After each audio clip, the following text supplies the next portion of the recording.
do we say after the Shema?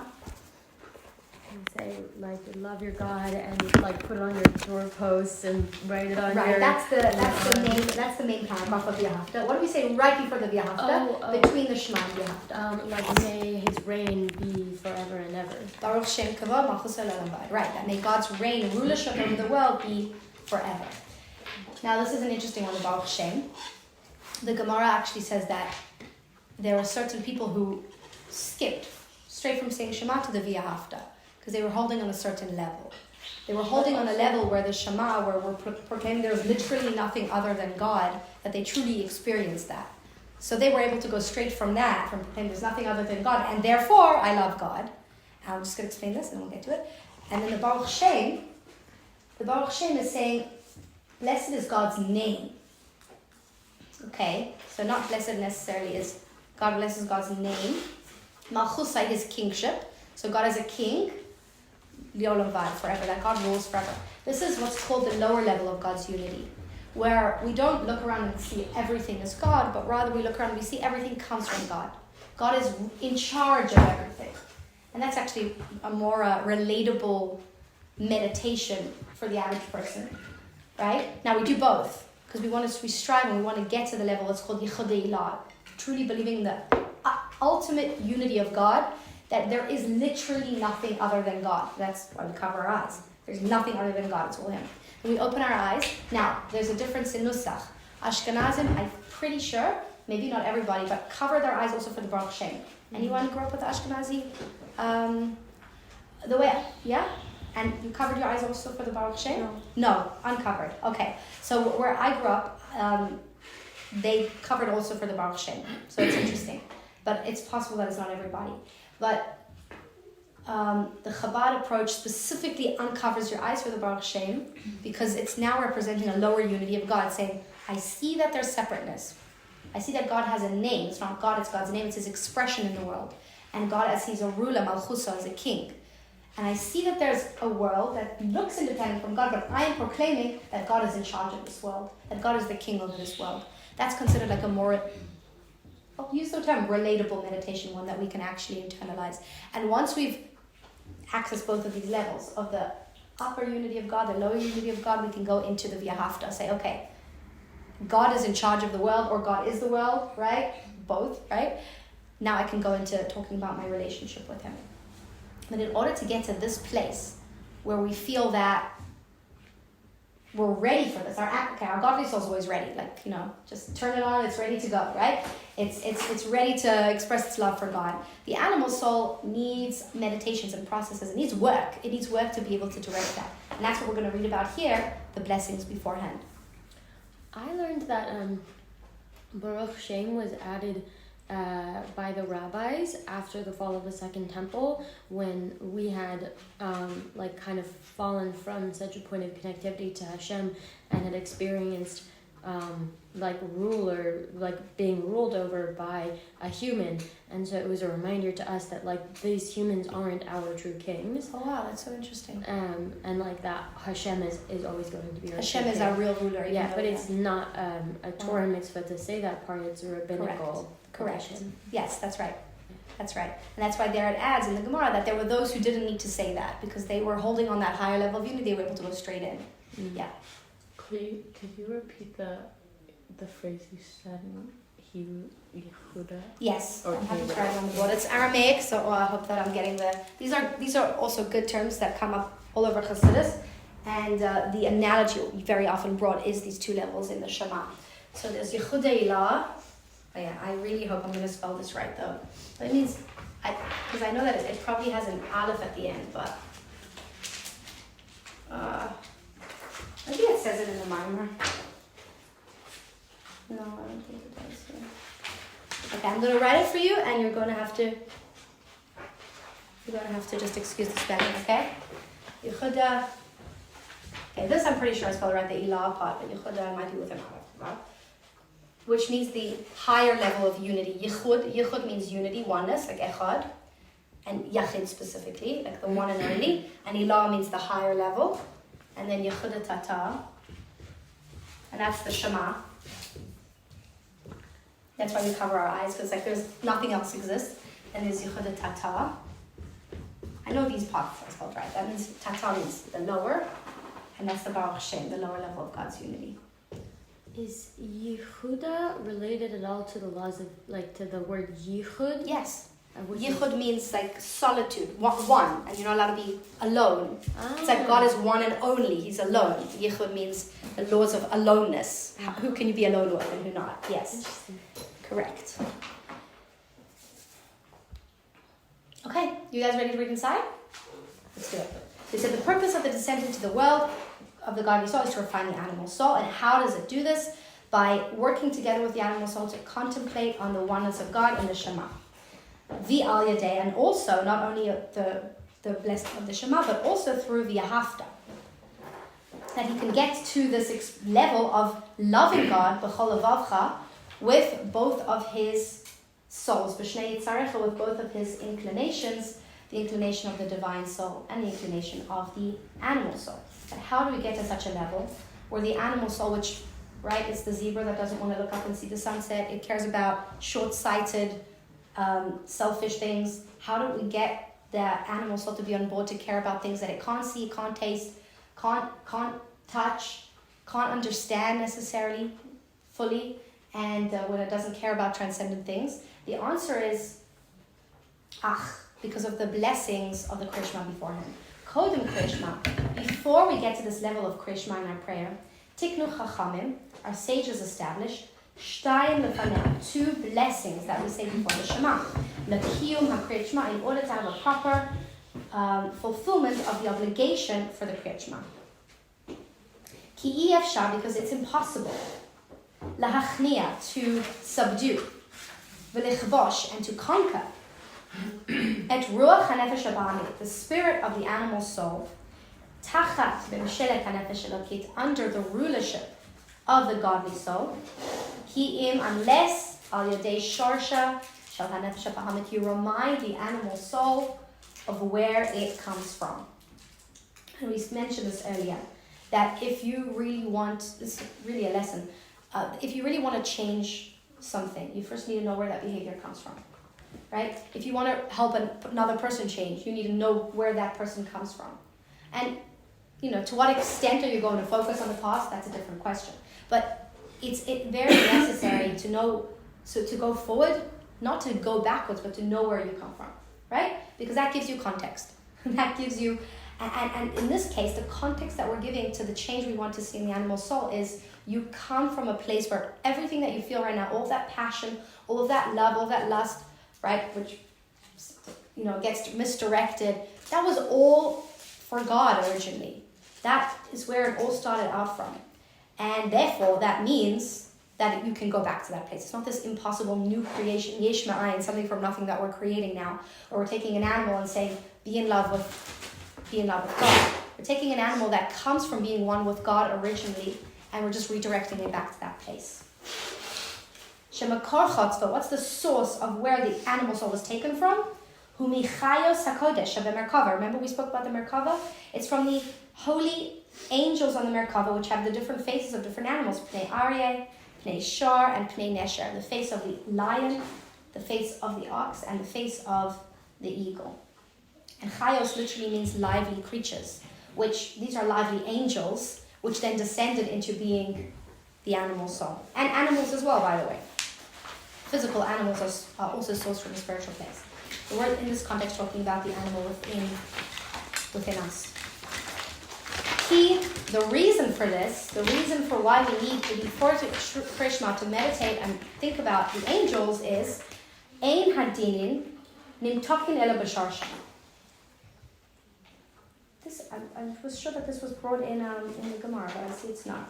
Creates okay, so it's from the Arizal. So interesting. I thought that this was a Gemara. It's brought in the Arizal. Ein hadinin, no judgment can be nimtakin, can be sweetened ela b'sharsha, but rather by going to its source. So you can't turn something from being harsh to being sweet if you don't go back to the source, if you don't find out where it came from first. V'hinei. And through this process of meditating, contemplating on the source of the animal soul, Nasa aliyah gam lenefesh elokit. This also causes the godly soul to get an ascent. Al derech, through the process of the hachayos gnosis as a kisei, that the animals lift up the throne. Okay, so what is going on here? This is the end of the section, and we're going to open it up a little bit now. Yeah. Sorry, I was just like reading in the English, the in between these two paragraphs, and like we were talking about how like the source is the chayos, the shore, the pnei shore. Pnei shor, pnei nesher, and pnei arya. Oh, all of them. All of them, although yes, at the beginning the Alter mentioned only the pnei shor, Yeah. but all three different. It's explained in different places in Chassidus. Different characteristics of the animal soul come from the different. But then we also talk about how it comes from the dregs of the Ofanim. Yes, because so which one is both? It's Seder Ishtalshalut. It's an order of descent. It starts off the place where it was first source. created. The highest source is in the highest level of angel, the ones that hold up God's Ki Yakriv, in the highest worlds, and then it descends through all the angels, down through the lowest level of angel called the Ofanim, down through the waste that's created by the Ofanim, which Chassidus talks about, and I tried once to understand what the heck it's talking about, and I didn't. How do angels create waste? I'm not sure, but it does explain it. And then into our body. So 1 second, yeah. Go ahead. So does the godly soul also? No, and that's the big difference. The godly soul doesn't get filtered through all of the different animals. It goes, but then it gets invested into that animal soul, which did go through all those processes, and gets covered over. And that's a very big difference. We're going to see why that's actually a very relevant difference. Yeah. Really quick, is this class being recorded? No. I'm yeah. Yes. Thank you. Thanks for yeah. Where in the blessings do we see the chayos and the merkava? I see ofanim. It speaks there in those blessings, the chayos and the ofanim. It says, "Ba'ofanim b'chayos hakadosh." But in the actual blessings, where does it say? Before Shema. Yeah, I'm looking at that. In the right before the Lakel Baruch. Here, I'll look also. Does anyone else have a korban siddur? Oh, which one are you looking in? Which? Korban. She's looking in a regular Ashkenaz. Oh, regular Ashkenaz. Okay. It's Are pretty. these blessings in the Chabad? No, they're also there. Don't worry. I've davened.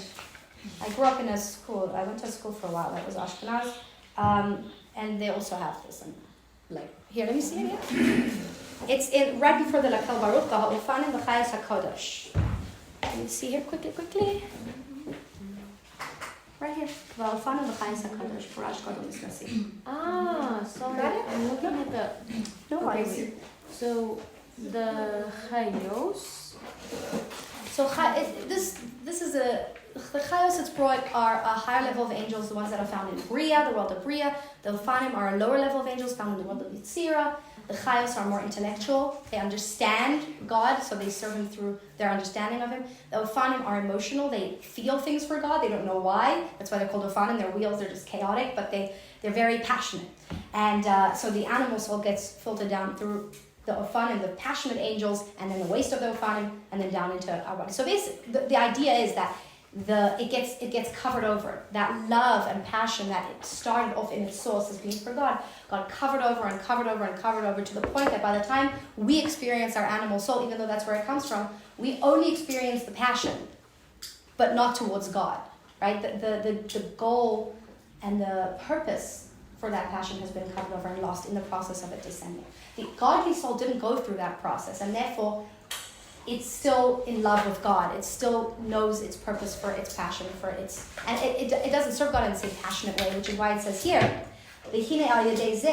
through this process of redirecting the animal soul back to the purpose for why it feels passion, right? Redirecting that passion towards God, which is where it started out. That gives an aliyah, an ascent that raises up the godly soul. And it doesn't say it right here, but I was just reading a mimer from the Rebbe last night, which is on Sfirah Omer, which speaks a lot about these ideas. And the Rebbe says the reason is, and we're going to see later, the verse that I brought, Mashcheni acharecha narutza. We say to God, draw me up elevate me, v'achrecha narutza, and after you we will run. We in plural. We, the animal soul, the godly soul. The Rebbe clearly says there in the Maimar I was reading yesterday, the godly soul doesn't know how to run to God. And I mentioned this before. The godly soul is very measured, right? We said one of the temperaments, character traits of the godly soul is that it's calm, which is great, but it's very measured. It goes slowly. It walks towards God step by step, slowly, in a measured way. The animal soul is passionate and it runs. So when we are able to take the passion of the animal soul, redirect it towards God, it's able to teach the godly soul how to serve God and experience God in a state of passion, how to run towards God. So there's an idea that the godly soul gets elevated when it works together with the animal soul. That's a minor, or what is it? It's a minor. It says it in many different places. It's a minor called Usfartem Lachem. I actually did teach it last year. Maybe we'll learn some of it this year, from Tafshin Yud Aleph, so from 1951. And the whole first part is this mimer. The whole first part of that mimer is what we're learning here, the idea of that the animal soul and the godly soul need to work together, and the refinement. It's the whole beginning is what we're going to be learning in this mimer. And then the Rebbe starts to talk about the significance of the counting of the days versus the counting of the weeks versus the Omer offering. And there the Rebbe says this idea that the godly soul learns from the animal soul, when we get the animal soul on board, how to serve God in a way of passion. They have it online? In the actual mimer for sure. And also English, I don't know if I've ever seen it in English. You put it in AI. Does a good job. I can send it to you if you want it to class. Yeah. I am still thinking of teaching it, so we'll see some of it, but I'm happy to send it to you. Okay, so this is the end of this section, so to speak, of Adam Ki Yakriv. Now we're going into the next part where we're going to talk about Isra Sitila Eila and Isra Sitila Sata and what that looks like. But first I want to make sure that we're good here. When we talk about this process of the blessings before Shema, it's indicative of a deeper process that we need to go throughout our day and throughout our whole life, which is that we need to get our animal soul on board. And you've probably heard this idea before, but it's crucial. If we run towards God only from a godly soul, which means we only make God relevant in the things that speak to our godly soul, we're leaving behind an entire part of ourselves. Like 50% of us is our animal soul. We're leaving behind our personality. We're leaving behind the parts of us who actually make us who we are. And as we're going to see, godly souls aren't very different one from the other. Animal souls are very different one from the other. They're almost what gives us our uniqueness and makes us who we are as individuals. Like our personality? A personality, yeah. Our personality very much comes from our animal soul. And therefore, if we are not bringing our animal soul on board, we're not serving God with our personality, with what makes us who we are, with what makes us tick, with who we are.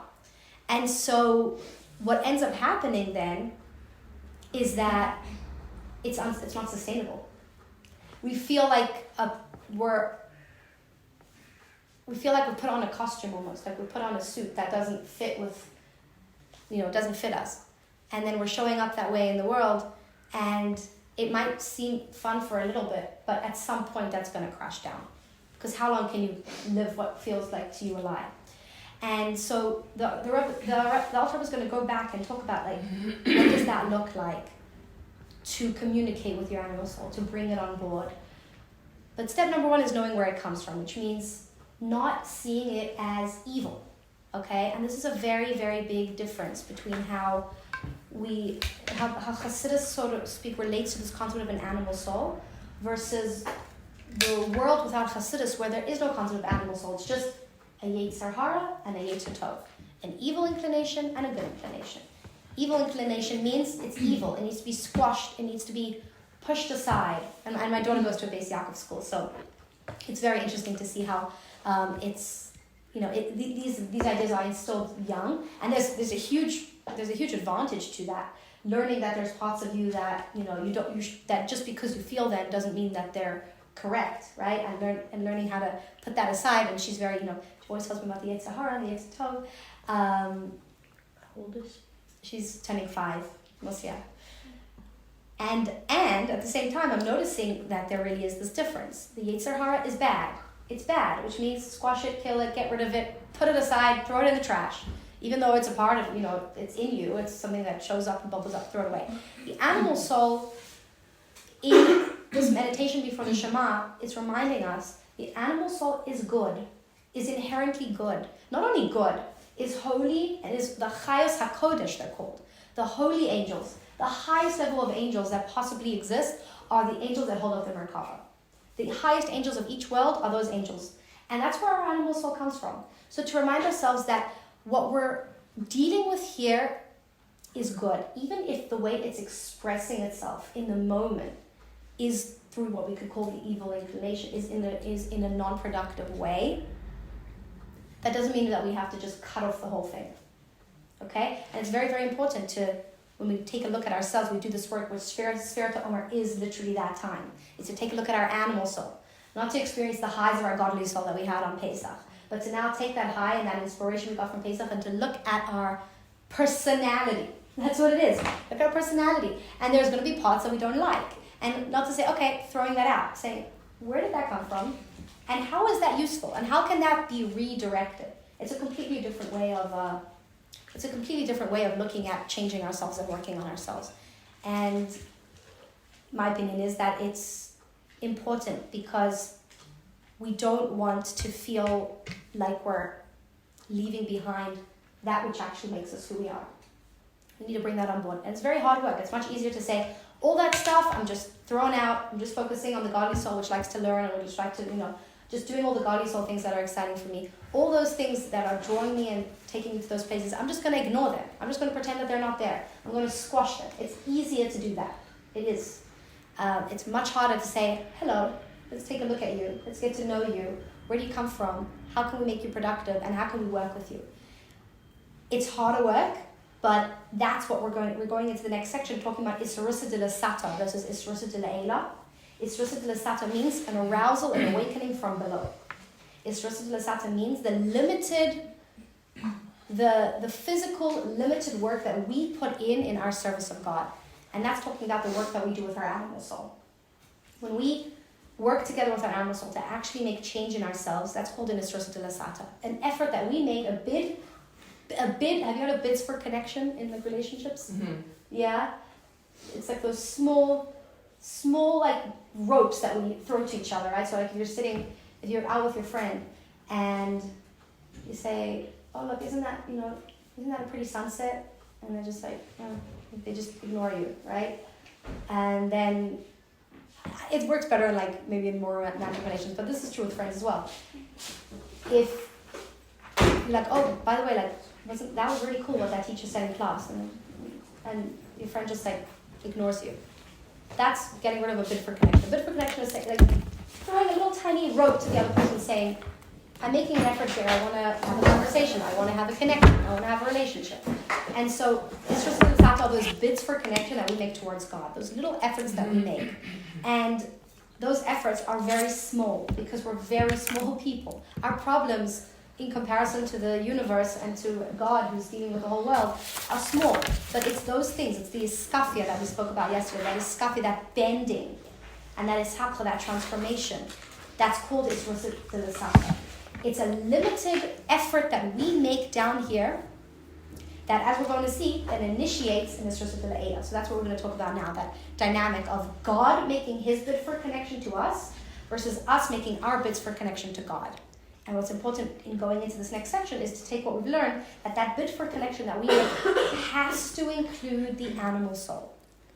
Because if we make a bid for connection to God with just our godly soul, it's not with our whole being, it's with a part of us. And then we're leaving behind a whole chunk that's going to come back at some point and say, you haven't worked on me at all. You haven't taken a look at me. So I've had a long time to fester and to become, I don't even know what, and now I'm back, because you can't kill your animal soul. And I think, Rob, I think that you brought up this idea of the sacrifices. Wait, but we're killing the animal, right? It's like, wait, so that seems to insinuate that we're killing the animal soul. And that's not the case. Because we're not taking an animal and shooting it. We're taking an animal and we're elevating it. We're taking it as a korban, as a sacrifice. And that's the idea. The goal is not to kill the animal soul, it's to transform it. It's to say you used to just be an animal living for your own sake. Now you're a sacrifice for God. Now you're a gift for God. Yeah. I also when I first started learning about sacrifices, I was vegetarian, and the recognition that not only were they using the animals to elevate the physical and bring Hashem into it, but also the recognition that this physical thing can be used and transformed into energy for our bodies to help us continue our mission. And that's kind of what we're talking about here, is taking the animal soul and actually transforming it into something that allows us to complete our unique mission. Because you said all divine souls are very similar, but the animal soul gives us our uniqueness. Yes. And that's part of our mission. Chassidus talks about, when you say that there was, it's an interesting thing you're bringing, that the parts of the sacrifice we ate. It wasn't all just given to God, we ate some of it, right? And Chassidus talks about this, that the source for the animal soul, in the source of all sources, okay, not within Esther Shemtov, but beyond, is higher even than the source of the godly soul. And so when we actually eat the animal, we get an elevation. Because we're not going to get into it right now, but for those who are familiar with the worlds of Tohu and Tikkun, the animal soul and its ultimate source comes from Tohu, and the godly soul comes from Tikkun.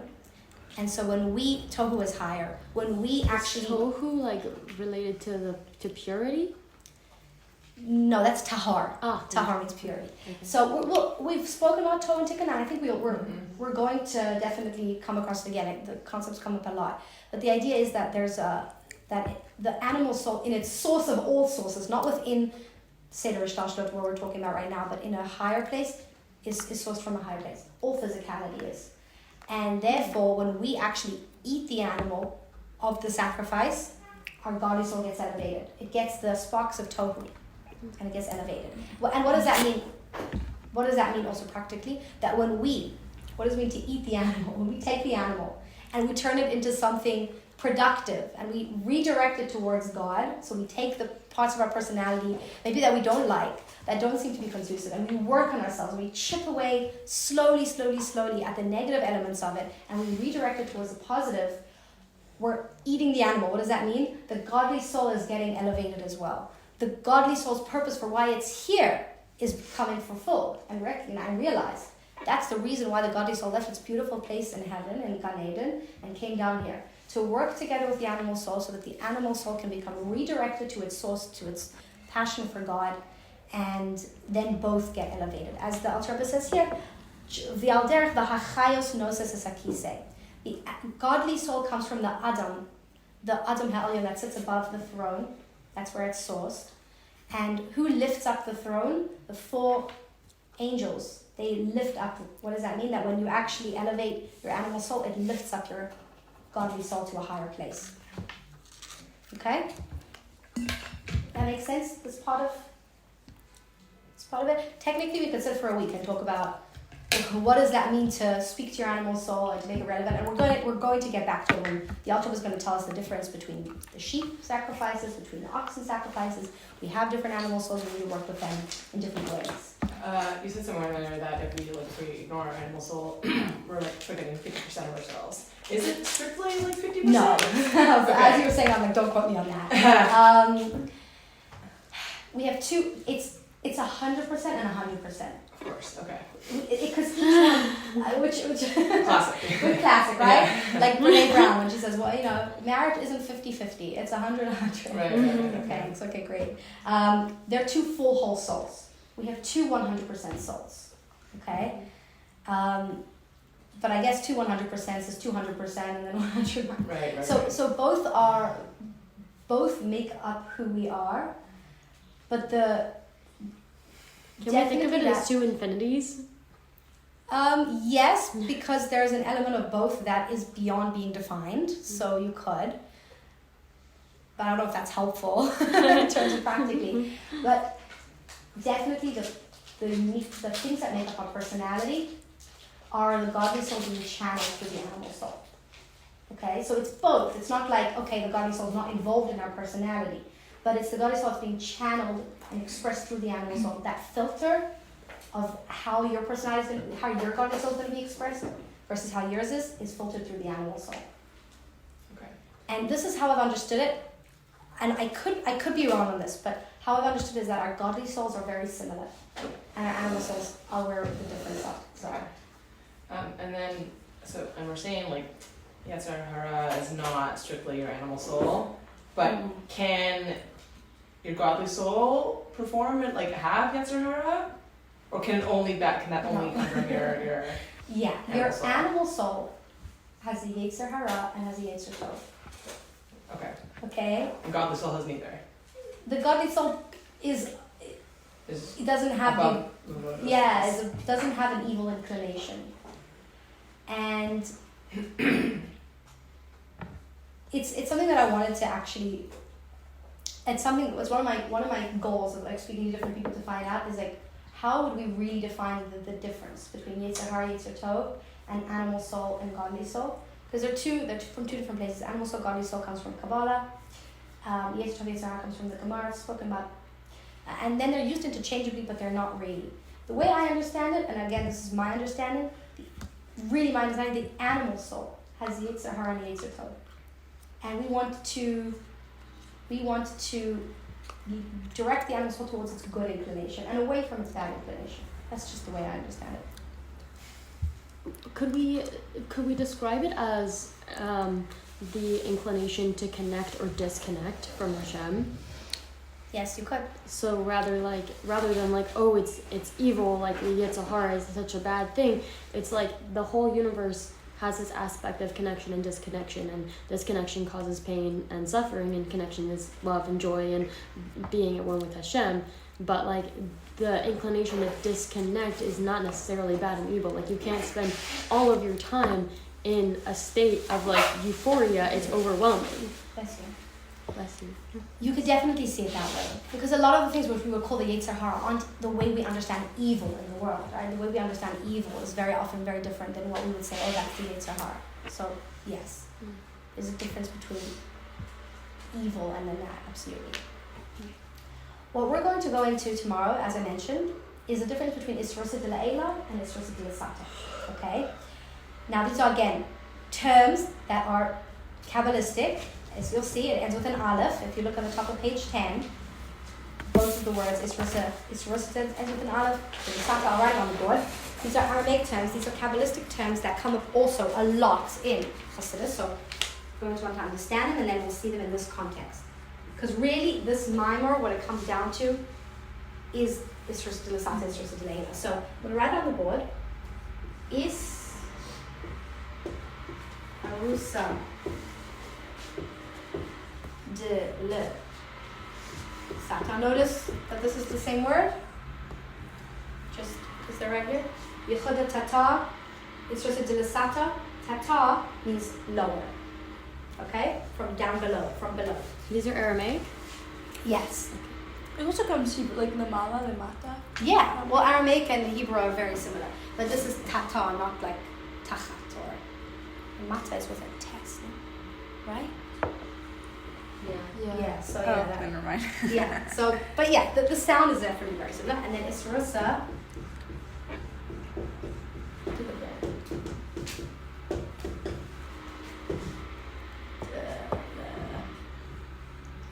And then Isrosa de la Eila. This is the word Allah. De la Eila, Allah. So it just happens to be they're both on the board. This is an awakening from below, and we can think of it as a bid from connection from below. And Isrosa de la Eila is an awakening, an arousal. That's like the literal term, the literal translation from above, which we could also call a bid for connection from above. Okay? Now, we've spoken about these before, right? This year, I think briefly, or not. Isrosa de la Sata, Isrosa de la Eila? Anyone? No? Yeah, the last member. Yeah, we did, right? Yeah, we spent a lot of time on it. What was the last one that we learned? The song, pre-song. Hazir. Yeah, share. Oh wait. No, it was the member before that, I guess. I don't know. We spent definitely a lot of time on we it. definitely spoke about it. Okay. Isrosa de la Sata is basically what we described what we described until now, which is the work, the effort that we put in to change ourselves, to redirect ourselves towards God, to bend our will, the iskafia and the isapcha that we spoke about yesterday. That's isrosa de lasata, the bid for connection toward God that we make. Now, there's an advantage and a disadvantage to our bids for connection. What's the disadvantage of an isrosa de lasata? What do you think? What's the disadvantage of our bids for connection towards God? Small, limited, simple. Small, limited, simple. Exactly. How much can we give to God? How much can we reach out towards God? However much we're made of, which is not much, right? We understand God in a limited way, and therefore we connect to Him in a limited way. So our bid for connection is going to be based on how we perceive God, how we show up in the world. It's going to be very, very small things, okay? And we spoke about yesterday how iskafia... It wasn't on Hashem? Good Yeah. job. Amazing. In which context? We We were compared talking about the tefillah. That's right. And And the Esther coke, Shemtov was yeah. the fire that descended from heaven and consumed the korban, and the Esther Shemtov was the animal sacrifice, which is what we're talking about here. Yeah. You're right. Thank you very much. Yes, the Esther Shemtov was that we make a small fire that's limited based on our understanding of God and our ability to connect with Him, and then in responses we're going to see there's an Esther Shemtov. So in Esther Shemtov, we spoke about iskafia yesterday. For those who were here. We said iskafia is bending the will of the animal soul. It's tiny, tiny moments. We said it's like could be just a swipe, where you want to buy a dress and it looks perfect, and there's just something about it that you know isn't in line with how you want to show up. And so you say, okay, next. That little tiny moment of bending our will and then redirecting that towards the will of God, choosing God in that moment, that's an isrosa de lasata. It's tiny moments, which is why it's simple, it's limited, it's small. Think about our sacrifice that we put on that we bring God. It's a small animal, or that small fire that we light, and then God comes with a eish menamayla, fire from above, right? So the downside of an isrosa de lasata is that it's limited to us, and we're very limited. What's the upside? What's the advantage of an isrosa de lasata?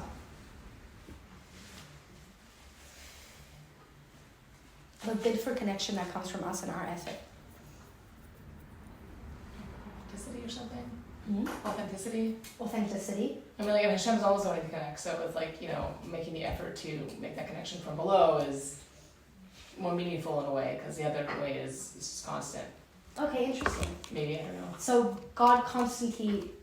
So what? How does that connect to authenticity? That's what I'm trying to say. I guess that's the wrong word. I guess it's indicative of us stepping into that more elevated space. So, and I mean, like, I guess there is a degree of authenticity as well, because I mean, it's not just like being prescribed from above. It's like it's coming from us. Absolutely. And it's you have to force yourself to like step up. Yeah. In a way. Yeah. That's it. You have to force yourself to step up, and it's that. Compared to what God gives us, I mean, you can't really compare that, right? God's giving us our whole life. But it's that tiny moment where we actually made a change.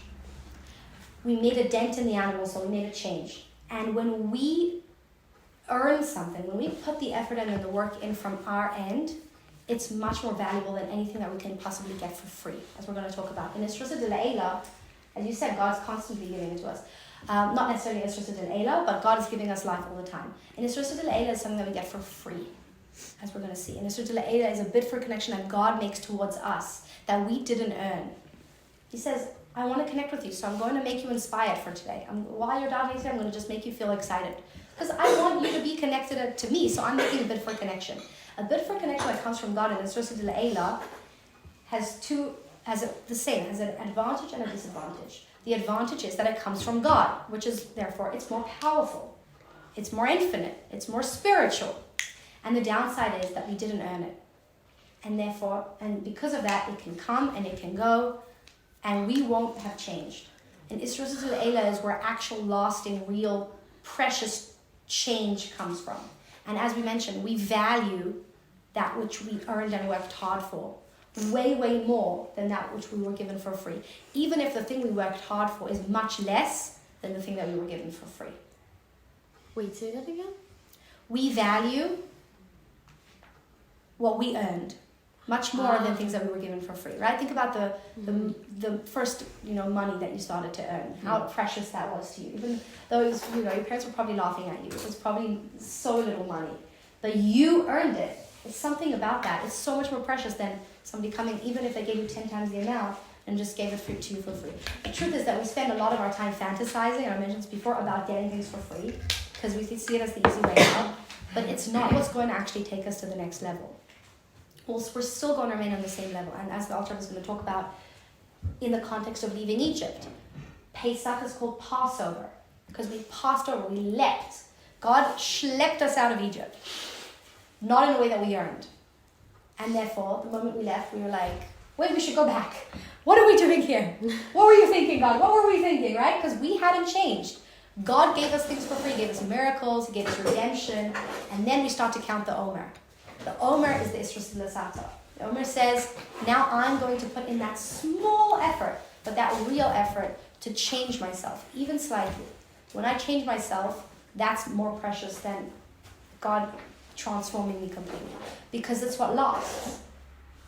And so that is what we're going to start to read about, please God, tomorrow. The difference between Isra L'Sata and Isra L'Eila, and then we'll see how the verse of Adam Ki Yakriv is actually there to teach us about the advantage of the Isra L'Sata. We started this mind by talking about the fact that Chabad Chassidus elevates this idea of our own hard work, our own effort, over anything else, right? We brought different stories to hone that idea home. And that's really what the Isra L'Sata is all about. But we're going to see that we also do need God's help in this. It's not all just about us and us doing it alone. We need God's help, we get God's help, and the question is, how can we channel God's help in a way that can become lasting and effective and productive, and not just $1 million that I won in the lottery that I then, because I didn't know what to do with it, I spent it all and now it's all gone, right? So that we will continue with tomorrow, please God. Have a wonderful day. I don't even know what day of the week it is. It's Monday, right? Monday. So we have a few more days this week till then, please God.